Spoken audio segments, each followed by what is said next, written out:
Assalamualaikum warahmatullahi wabarakatuh. Pemerintah salah, rakyat disalahkan mengenai defisit air. Tahun 2040, semua wilayah Pantura, Jawa, defisit air. Jawa kehabisan air tahun 2040, ratusan juta orang terancam bencana yang tak pernah terbayangkan. Abraham Utama, BBC News Indonesia, 5 Agustus 2019. Indonesia terkaya sumber daya air, 6% potensi air dunia, dan 21% penyumbang air bersih di Asia Pasifik.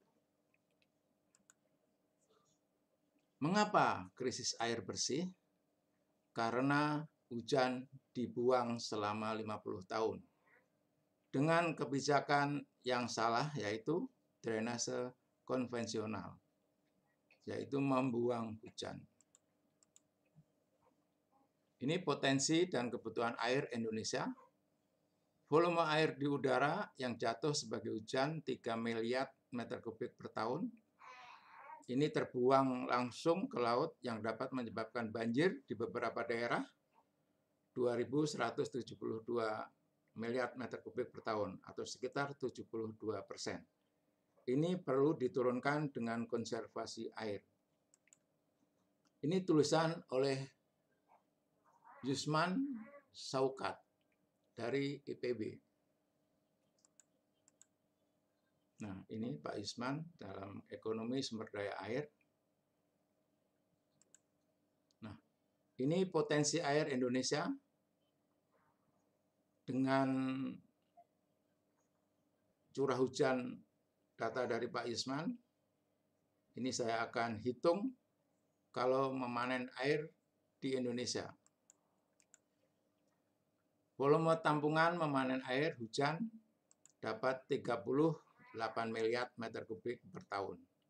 Ini dari memanen atap seluruh Indonesia, masyarakat, kelurahan, kantor kecamatan, wali kota, kantor gubernur, kantor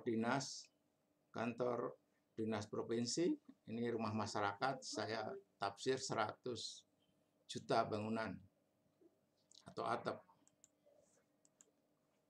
Air hujan yang terbuang menjadi banjir tadi 2.172 miliar meter kubik per tahun. Nah, ini datanya dari Pak Yusman tadi. Hasil menyimpan hujan, 1. Memanen hujan 38 miliar meter kubik per tahun. Pemulihan das oleh KLHK, ini waduk oleh PUPR, 1 miliar 384 meter kubik, 1.384 miliar meter kubik per tahun. Total tersimpan 1.423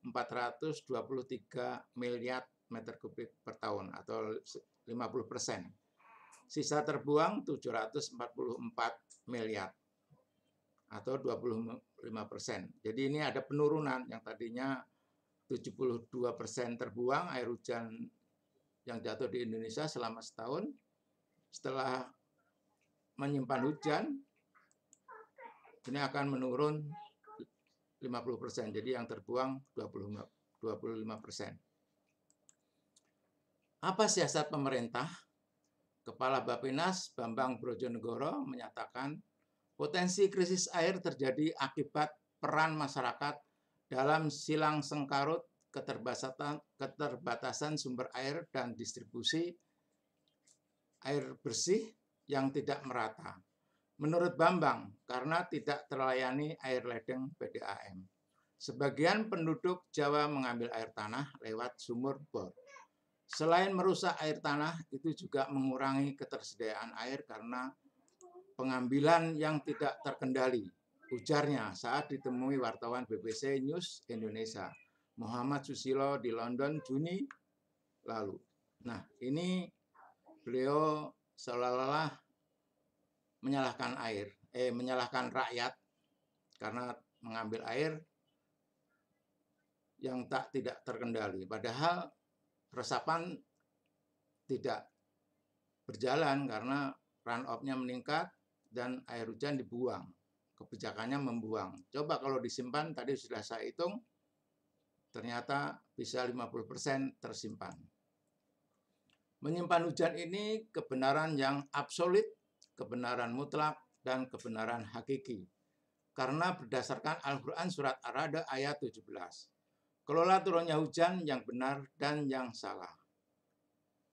Dan peraturan PU nomor 12 garis miring PRT garis miring M garis miring 2014 dalam lampiran 1 halaman 3 dan 4. Nah, ini bahwa apa yang dilakukan masyarakat, pemerintah, termasuk para akademisi yang mengembangkan drainase pengatusan justru sebenarnya bersifat destruktif. Arti destruktif merusak, memusnahkan, menghancurkan. Nah, sifat ini adalah salah. Konsep drainase konvensional yaitu membuang hujan, mengalirkan air kelebihan secepatnya ke sungai terdekat. Dalam konsep drainase konvensional, seluruh air hujan yang jatuh di suatu wilayah harus secepatnya dibuang ke sungai dan seterusnya ke laut. Dampak dari konsep ini adalah kekeringan yang terjadi di mana-mana, banjir dan juga longsor. Nah, ini sudah terbukti membuang hujan dampak banjir. Dan drainase ramah lingkungan justru air kelebihan pada musim hujan harus dikelola sedemikian rupa sehingga tidak mengalirkan secepatnya ke sungai. Namun diusahakan meresap ke dalam tanah guna meningkatkan kandungan air tanah untuk cadangan pada musim kemarau. Konsep ini sifatnya mutlak. Kalau mutlak sama sifatnya harus dilakukan seperti firman Allah, sifatnya absolut. Demikian, terima kasih. Billahi taufik wal hidayah. Wassalamualaikum warahmatullahi wabarakatuh.